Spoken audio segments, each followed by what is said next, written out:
Howdy friends, fellow bookworms.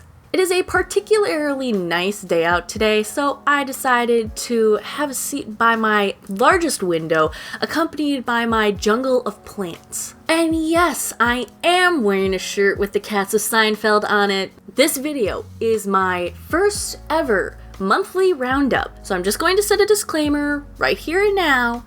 I work a 40-hour-a-week job on top of this, so I just don't have the time or the energy to read 10 plus books in the span of 30 days. You know what? Even if I did have the time and the energy, I still probably wouldn't be one of those people that could read more than maybe 5 or 6 books a month. I like to take my time with stories. So this month I read 4.5 books. 4 of them brand new, never read them before, and the half was a reread, which I'm actually doing for another video. So I'm just gonna hop right into it, starting with the worst and ending with the best. And the worst out of the books that I read this month, Ninth House by Leigh Bardugo. Right, so remember when I mentioned I am unapologetic with opinions about books, especially those by very popular authors? We off to a grand start. This book was awful. Awful! A girl with the rare ability to see ghosts is recruited by a Yale secret society to help out with their many endeavors in exchange for a free education. When townies just start dropping dead, it's her job to figure out who or what is responsible. Sounds super intriguing, right? Premise sounded so promising, and then I started reading it, and all of that just went away. This book is weird, which is fine. I totally enjoy reading really weird books with weird plot lines and weird characters. But this one's weird in a way that just doesn't really make sense to me. The writing is so pretentious. And right away I found myself not really caring about who the main character was or the details about her tragic backstory.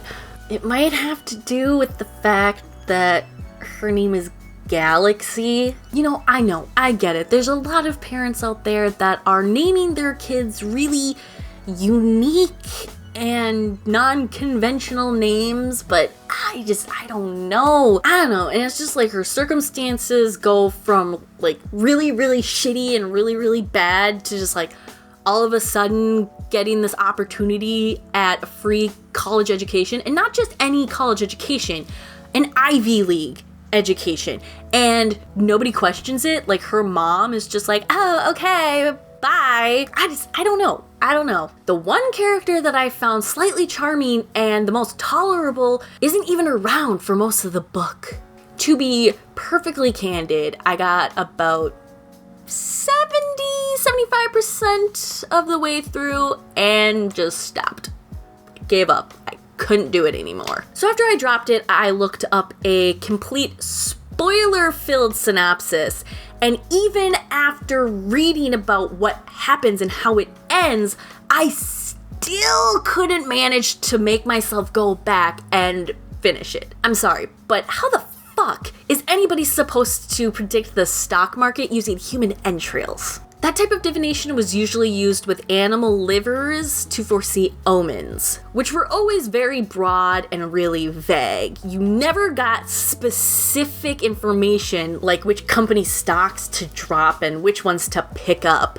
I don't know, the genre she was trying to write for just seemed really forced. Almost as if she thought in order to be considered dark fantasy, she needed to be as gross and morbid as possible, even when it wasn't necessary for the plot. I did not enjoy it at all, which is a huge shame because this was the first work of Leigh Bardugo's that I picked up and attempted to read. If I have to give it a rating out of like 5 stars, I'd give it like a 1. Just not my bag. Not my bag at all. Book number 2, and the second worst one that I, unfortunately, tried to consume, The Paper Magician by Charlie N. Holmberg. Oh boy. not great, but not as bad as Ninth House. Again, the premise seemed super intriguing and really promising. And then 2 chapters in, I started getting really big Howl's Moving Castle vibes, and not in a good way. A young girl with magical potential is forced to live with a kooky wizard with a secret past.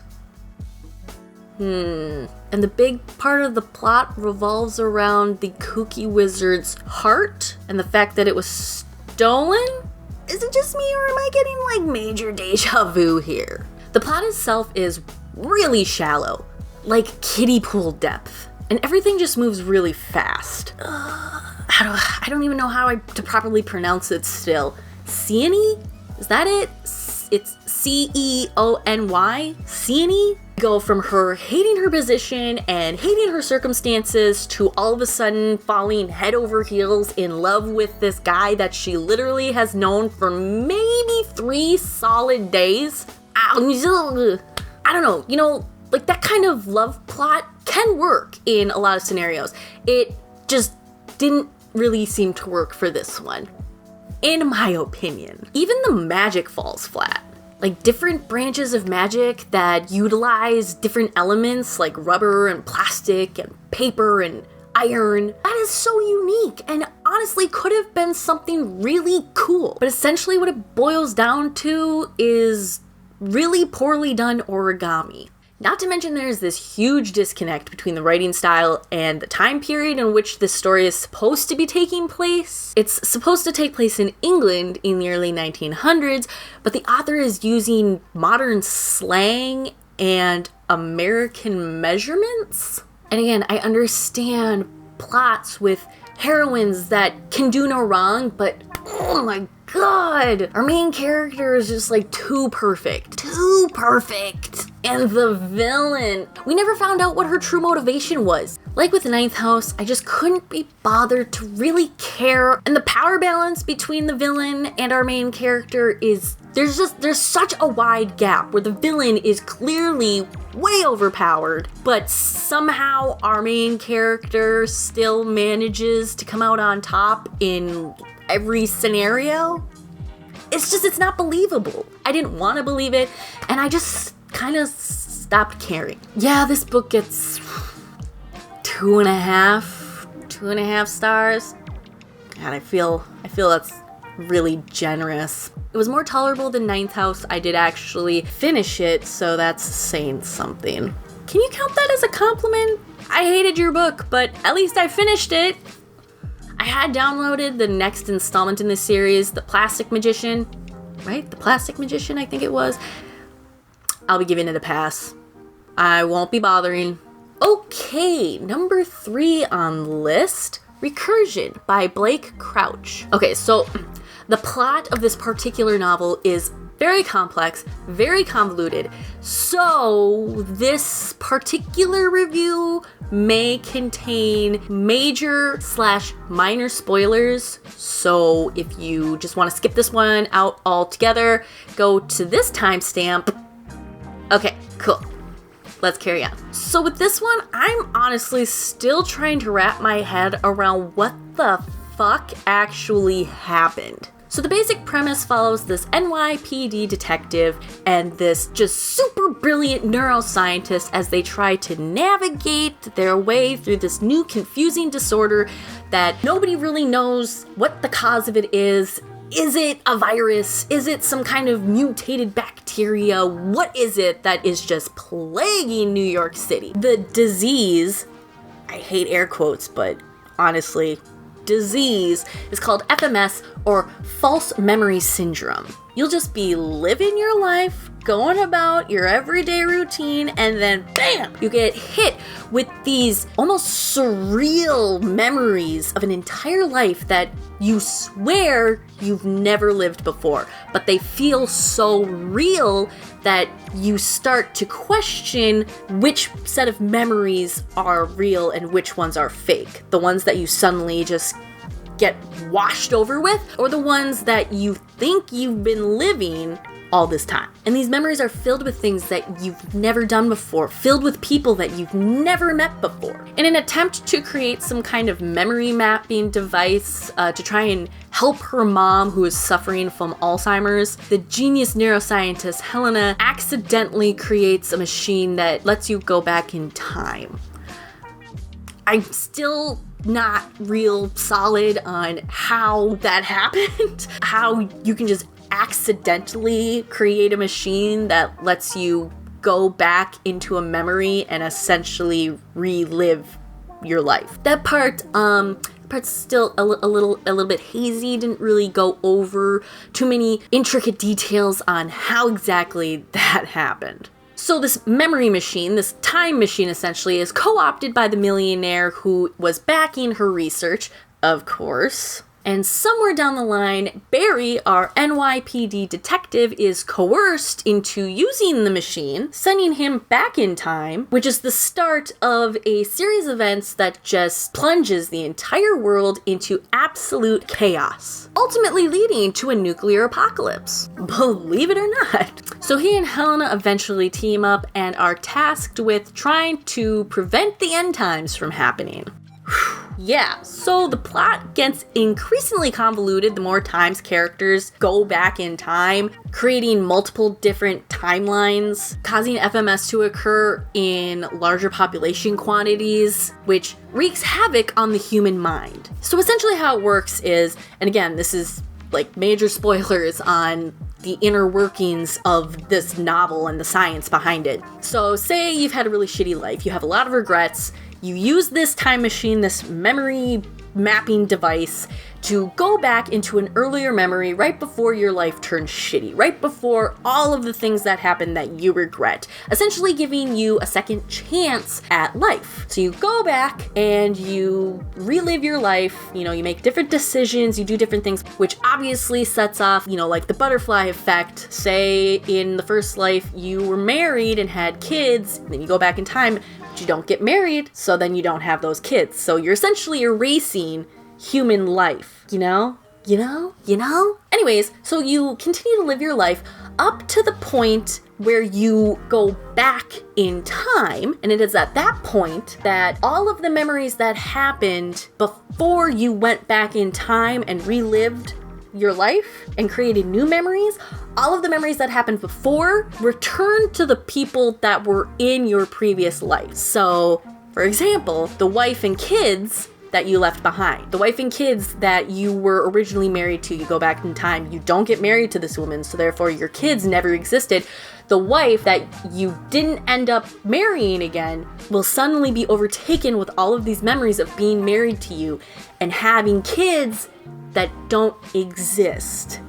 You see how freaky and messed up that is, and how that could potentially be severely damaging to the human psyche? This happens with death too. So go back in time and say somebody was supposed to die in between you going back in time and the time that you actually went back in time, but they didn't die. Something happens. You go back in time and that prevents that person from dying. Then you reach that point where all the memories start flooding everybody. They remember dying in that previous life. How fucked up would that be if you were just, going on, walking down the street, and then bam, you're hit with dying from cancer or being stabbed to death in an alleyway or being shot or, dying in a burning building. Just terrible. To say that this book was not a mindfuck would be an understatement. I personally enjoyed it. I know a lot of reviews that I read on Goodreads about it, they were really mixed. Some people just kind of got lost with all of the intersecting timelines, especially later on in the book. But I think Crouch does a really good job of really distinguishing what timeline the main characters are on, and I didn't find it hard at all to follow what exactly was going on and when it was happening. I would give this book about 4 out of 5 stars. Yeah, a solid 4 out of 5. Book number 4, not only the best book that I've read this month, but honestly probably one of the best books I've read this year. Gods of Jade and Shadow by Silvio Moreno Garcia. Now this This book was fabulous. Not a difficult read by any means. I think in total it took me maybe a couple of hours to finish.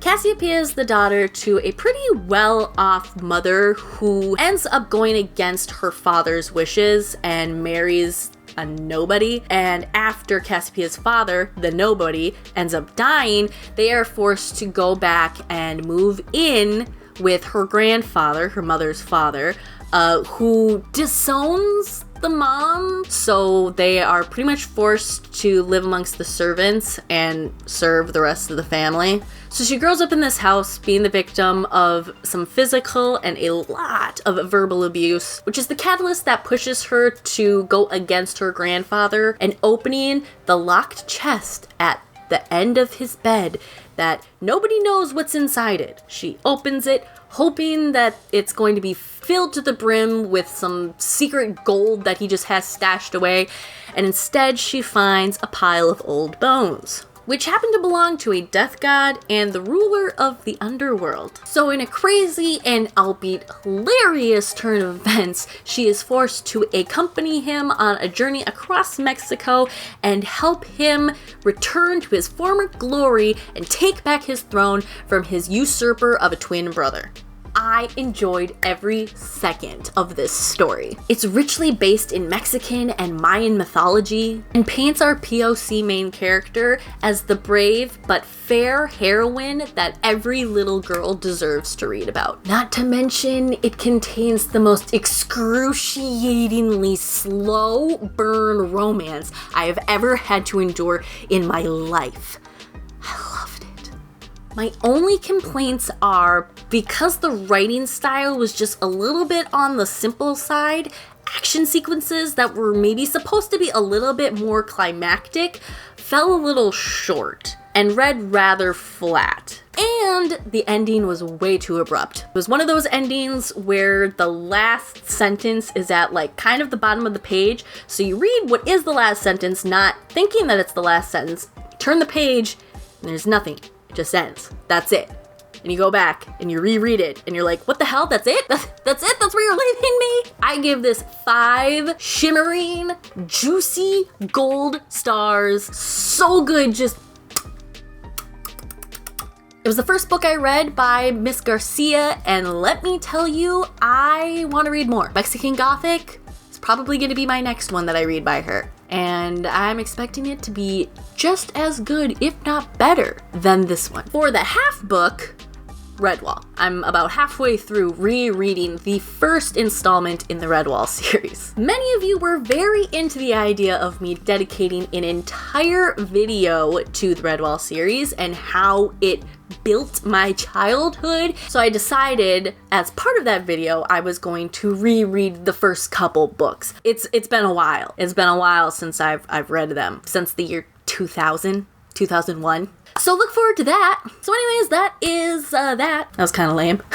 That is my first ever monthly wrap up for the month of August 2020. As I said before, don't expect these monthly wrap-ups to contain a high volume of books. That's just not the kind of reader I am, and that's okay. So yeah, go ahead and give this video a like if you had read any of the books that I read this month. Leave a comment down below which ones you did read, which ones you liked, which ones you didn't like.